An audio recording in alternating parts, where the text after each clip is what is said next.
work, everyone! We're looking to wrap with our two main ladies today. I can already smell our success. What do you mean, looking to wrap? Oh, aren't you the expert now? This upcoming scene is the two Musketeers' final confrontation with the Baron. There will be quite a bit of action, but no choreography beyond what we've already rehearsed. Anyway, get ready. Lights, camera, action!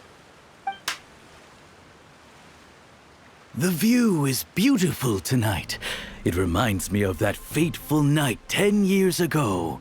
And now that I've said it, I can even make out the faint fragrance of herbal tea in the air. Enough, villain! It's time that you pay for the death of our mother! My dear Iris, have you forgotten your manners? How can you speak like this to your own father? I'd sooner swallow all of my teeth than call you father. What did I expect? Seems the daughters have turned out to be just as obstinate as their foolish mother. In this world, Mora and status is everything. She thought she could blackmail me using her children and force me to grant her recognition and concessions? Ah, how naive can a woman be? Mother never asked a single thing of you. All she wished was for us to live a peaceful life, just like the others. It was you who personally brewed the poison of prejudice and sent Mother to her death. Compared to that deadly poison, the 2 bullets that will soon pierce through your heart will be like sweet mercy. And that's exactly why I said you're just as naive as her. Did you really think 2 muskets would be enough to defeat me? So let's see. What is stronger, Mora and power, or the 2 muskets in your hands? Get them! Tulip! There are too many of them! It'll be okay. We'll cover each other, Iris. And Mother will be watching over us, too. Stop right there!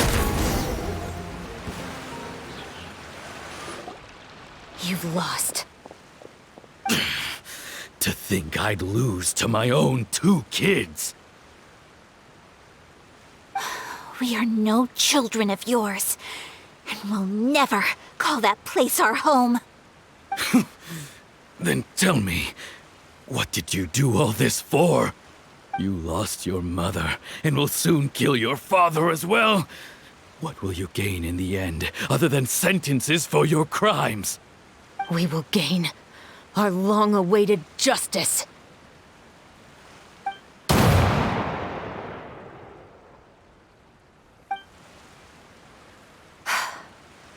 It's over. Finally, it's over.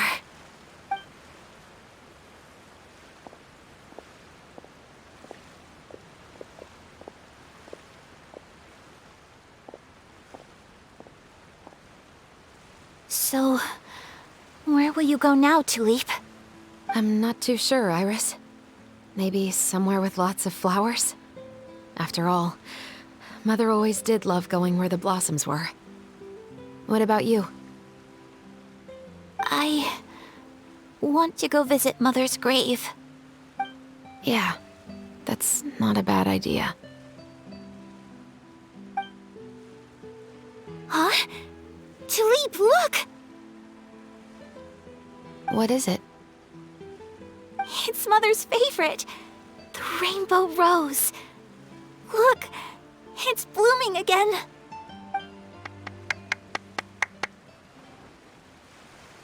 Excellent! That was beyond mesmerizing. Even I didn't expect this scene to go so well. And we got it in a single take. All right, everyone. We've got a wrap for Tulip and Iris. Congratulations, Ayaka and Chevres! Thank you. I didn't expect our parts to wrap so quickly. I wish I could savor the experience for just a bit longer. Paimon totally understands. Paimon's not ready to say goodbye to the clapperboard either. Filming has really been a lot of fun. You were great too, Chevres. The way you said, long-awaited justice. It gave Paimon chills. That is indeed my favorite line in the whole book. I still remember trying to act it out in my room the first few times I read it. Whoa, Paimon would have never guessed you're that type. Who doesn't like stories where the guilty are punished and justice prevails over evil? Don't forget, I'm the captain of the Special Security and Surveillance Patrol. Captain, I have something urgent to report. Please excuse me, everyone. I'll be back in just a moment. It's okay, don't worry about us.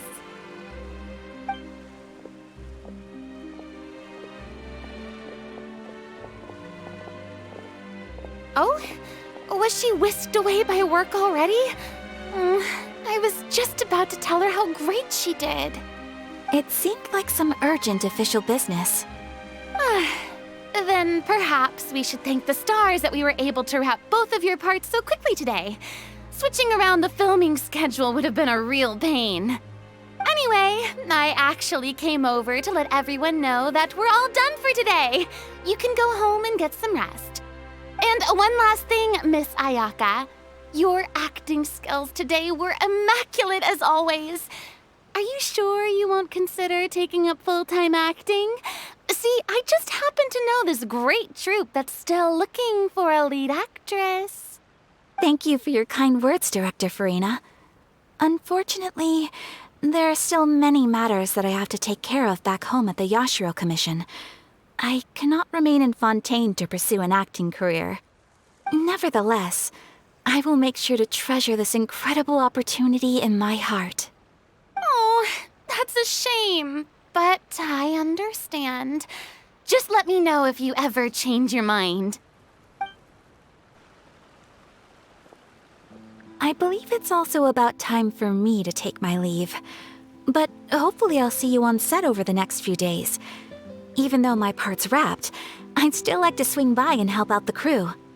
See you tomorrow, Traveler and Paimon. Yep, see you tomorrow! Well, what should we do next? Maybe we'll go investigate the case some more with Chevres today. Traveler, Paimon, please come with me. Huh? Where are we going?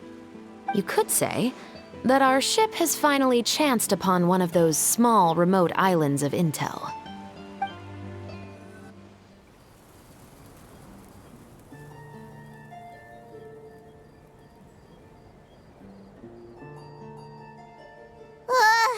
Paimon's exhausted. Paimon definitely didn't expect having to float this far after a full day of filming. So, Chevres, why did you take us here? Affirmative. It wasn't anything conclusive, but it should show us a clear way forward. Have you ever heard of someone by the name of Emily? Oh, you mean that famous perfumer? She's a good friend of mine. She's lent me her aid several times in the past to resolve some difficult cases. After I discovered the rainbow rose at the scene of the murder, I sent it to her. After all, she's probably the foremost expert on flowers and scents in all of Fontaine. And then? There was nothing remarkable about the flower or the trace amounts of soil left on it. But according to Emily, the rainbow rose left by the killer was derived from a very rare cultivar. Huh. Paimon didn't know that there were different varieties of rainbow rose. Paimon just thought they grew everywhere in the wild. Flowers that are deliberately cultivated will always show some different features from those that bloom in the wild. We already knew that the rose left at the scene belonged to a special cultivar, but with Emily's expertise, we were able to pinpoint the place where it was first picked from. Oh, Paimon gets it now. So whoever first planted that rainbow rose was probably the killer. Precisely. And after we checked what we learned against some sales records from the past, we discovered that there's only one person in all of Fontaine who could grow and sell this specific cultivar. Really? And who is it? It's the novelist. But didn't you say he had an alibi? To be clear, I haven't changed my mind about him. I still don't think he was the one who pulled the trigger. However, that doesn't mean the true culprit never visited him at his home or never purchased a rainbow rose from his garden.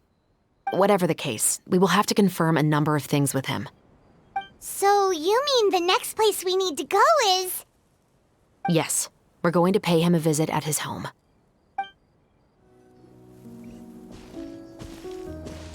That should be his house. There are so many Gardamex stationed around the place. That's pretty unusual, right? According to what he told me last time we spoke, he hired them so he won't be harassed or disturbed.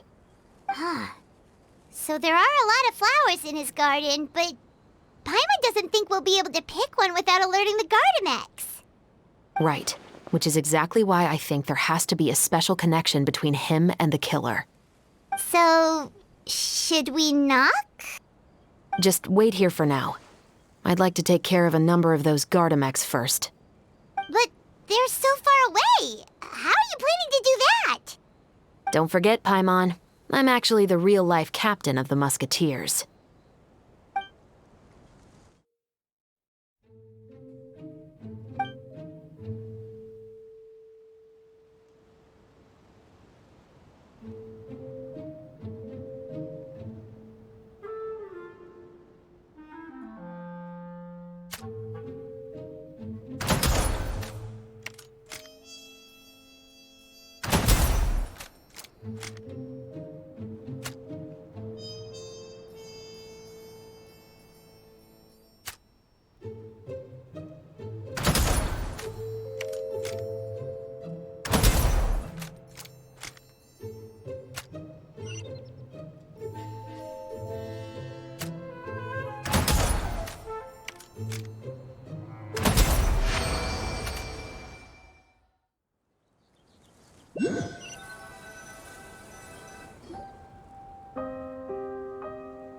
All clear.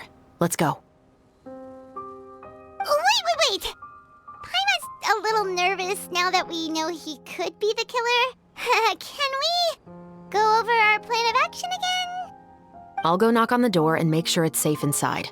Once we're sure that we're in the clear, I'll ask him to come with us for a quick round of questioning at the guard's headquarters. But can't we just arrest him? We still have no evidence that he's the killer, or that he lent the killer any direct aid. Still, it would be appreciated if you could pick a rainbow rose from his garden for me while I'm talking to him. It'll help the Marechaussee Phantom confirm Emily's theory. Sure, no problem. Just be careful, Chevreuse.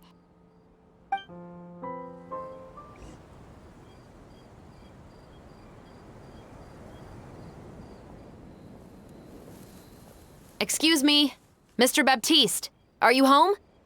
Who could it be at this hour? Oh, it's you, Officer Chevreuse. Would you mind accompanying me to the guard's headquarters, Mr. Baptiste? We would like to ask you some questions about a case.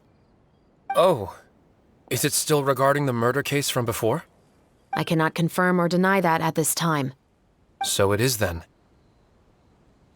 Listen, I need you to come with me, Mr. Baptiste. Miss Chevreuse, I'll save you the trouble. Oh, and you two over there?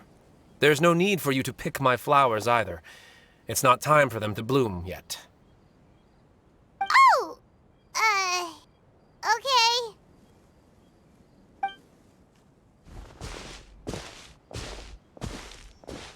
By saving me the trouble, you mean... I will confess. I was the killer.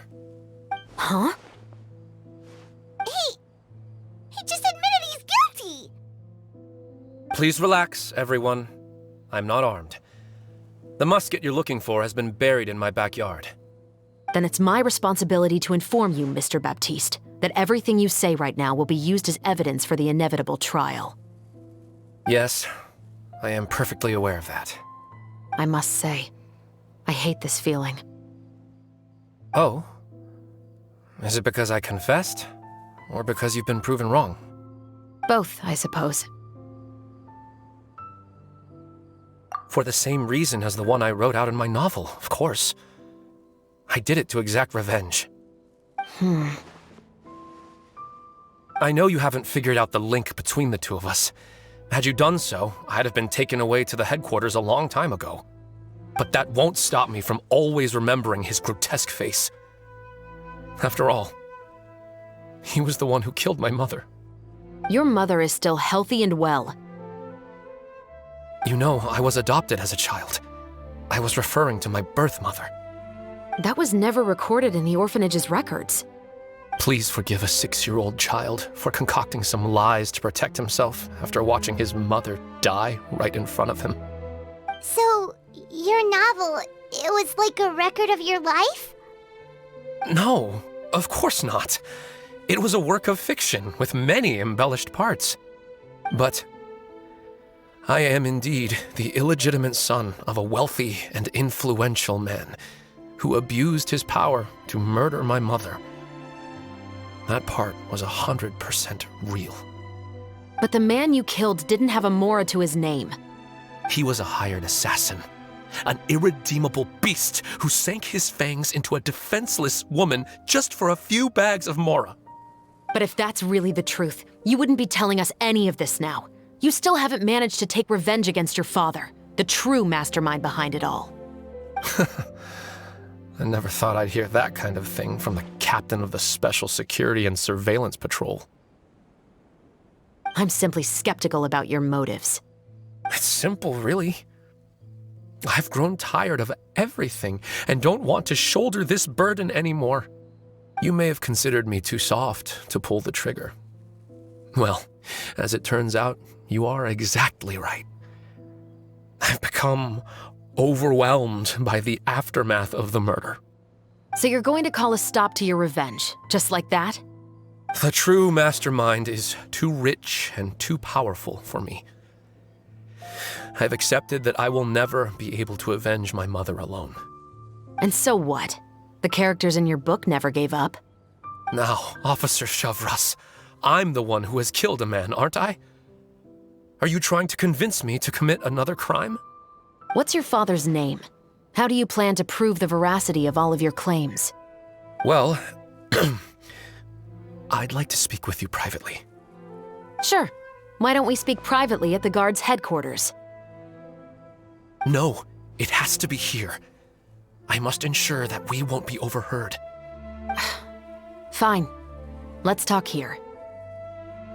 When I said won't be overheard, I meant by anyone. I would like to speak with you and you alone.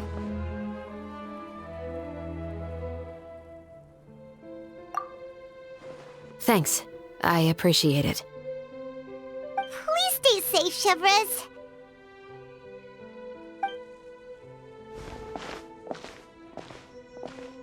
All right. Let's hear it. Will you really believe what I'm about to say? Well, that depends on what you're going to tell me. Fair enough. Fair enough. Then listen closely.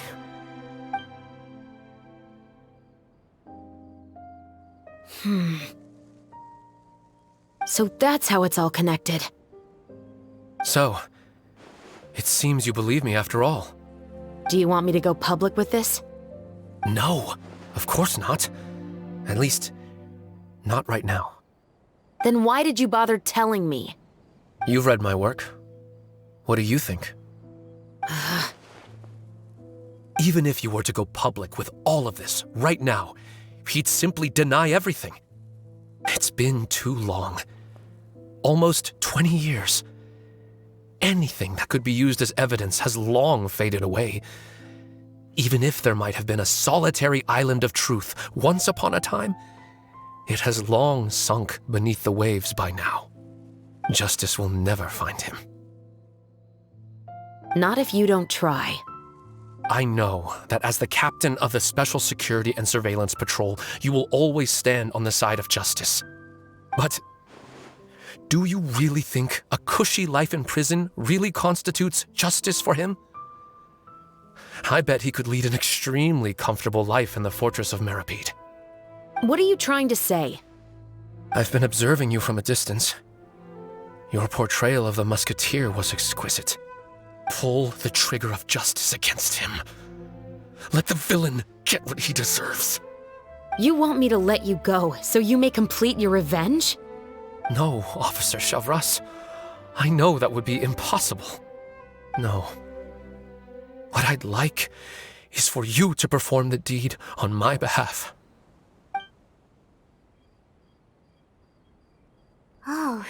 Sarah sure is taking her time.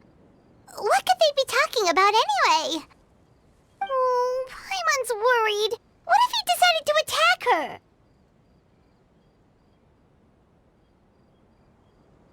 Oh, you do have a point. Still, do you have any idea who the rich person might be? And why the novelist doesn't want us to hear what he's saying to Chevreuse? Sorry to keep you waiting, you two. Hey, how did your talk go? I've already sent someone to escort Baptiste back to the headquarters for questioning. He wasn't lying about the musket. It was indeed buried in his backyard. But what about the name? Did he tell you the name of the rich guy? Yes, he did. But for now, I have to return to the Special Patrol. There are still a few loose ends I need to tie up. I'll probably be quite busy over the next few days, so apologies if you don't see me on set. All right, Paimon understands if you can't tell us everything you know. We'll just keep an eye on the Steambird then. Actually, there's still something else I need your help with.